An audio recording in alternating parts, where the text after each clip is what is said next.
Alright, so hello everybody again. Welcome back to another World History Screencast. Today's topic is the fall of Rome. In our time period we're talking about here is approximately 200 to 500 CE. Alright, now where we've kind of left off, or if you've discussed the Roman Empire in your classes, you know it's one of the largest as well as most successful empires of the ancient world. So before the collapse of Rome, I just wanted to show this map here that kind of compares the territory of it with the present-day United States. You can see the territory of the Roman Empire stretched from beyond the east coast of the U.S. all the way over into the Pacific Ocean, if you were to take their map and compare it with the United States. So the Roman Empire, very, very large, but towards the end of the 100s, or the 2nd century AD, or CE, the Roman Empire begins to collapse. So we're going to take a look at some reasons why that happens. Our first reason here is weak leadership and military decay. All right, so decay, you can think about if you have tooth decay, that means your white enamel on your teeth is starting to disappear, maybe turn into some brown funkiness. So decay means either crumbling or falling apart. So our first reason for the fall of Rome, weak leadership and military decay. What do I mean? So this occurred between 200 and 400 CE, approximately.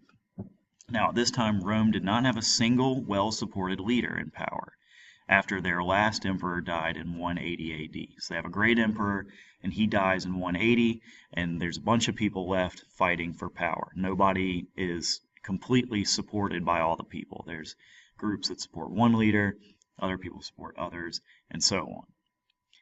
Second, many military leaders fought for the position. So these different leaders who are left, each with their own little bit of support, they end up fighting each other in order to gain the position of emperor. And so as a result, Rome is in a period of civil war, where people from the empire are fighting other people from the empire. At the same time, barbarian tribes from regions outside of the Roman Empire's borders, so North Europe particularly, would come in and continuously raided Roman borders. So as a result, there's all this fighting going on. And these constant fights depleted, or in other words, destroyed or reduced Rome's number of soldiers, weapons, and equipment. Further, many soldiers became frustrated and believed the empire was asking them to put their lives on the line way too often. Just got done fighting the barbarians, now my leader wants me to fight against other Roman soldiers, and back and forth and back and forth. As a result, many people in the military quit or deserted. In other words, just ran away. All right.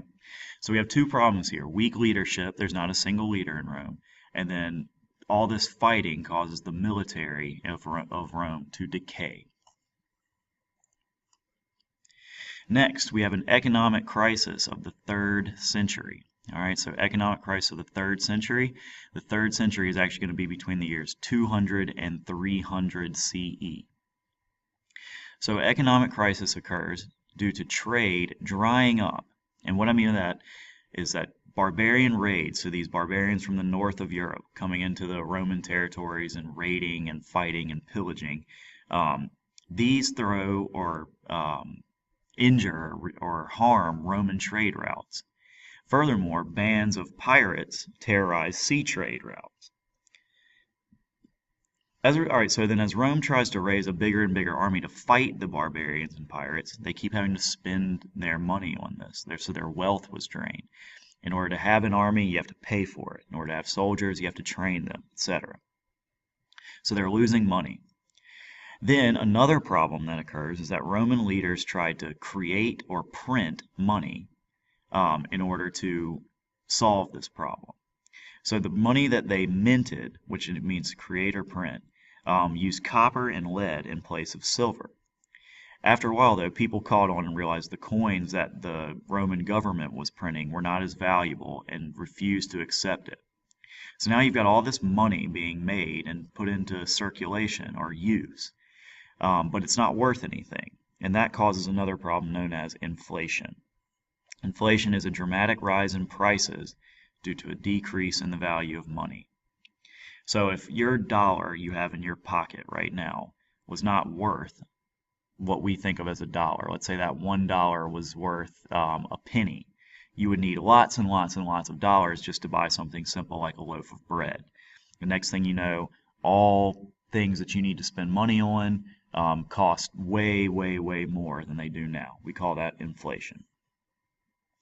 All right, so we've got weak leadership, military decay, and now an economic crisis. Further, I've mentioned barbarian invasions so far. That's another reason why the Roman Empire fell. Of the barbarian invasions, the stresses of barbarians raiding Roman trade routes and invading across the borders became too much over time. Between the years 350 and 476 CE, many tribes of Germanic barbarians, so northern Europe, essentially attacked Rome.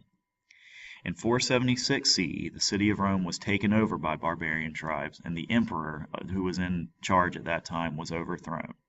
So the Roman military just could not hold off these barbarians anymore, and eventually the barbarians take over. Now, what the Romans had tried to do prior to the barbarian takeover, so we're going back in time a little bit, back in around 284 CE, they had divided the empire. So trying to avoid chaos and collapse, the empire was divided. So the emperor at that time, whose name was Diocletian, divided the Roman Empire into two, an Eastern Empire and a Western Empire. He also passed many reforms to try and keep the empire prosperous. Over time, however, only the Eastern Empire really benefited from these reforms. As a result, or as an example, the capital of the Roman Empire shifted from Rome at one point to a city in the Eastern Empire known as Constantinople, which is present-day Istanbul in Turkey. But so the focus of these reforms really benefited the East more than the West.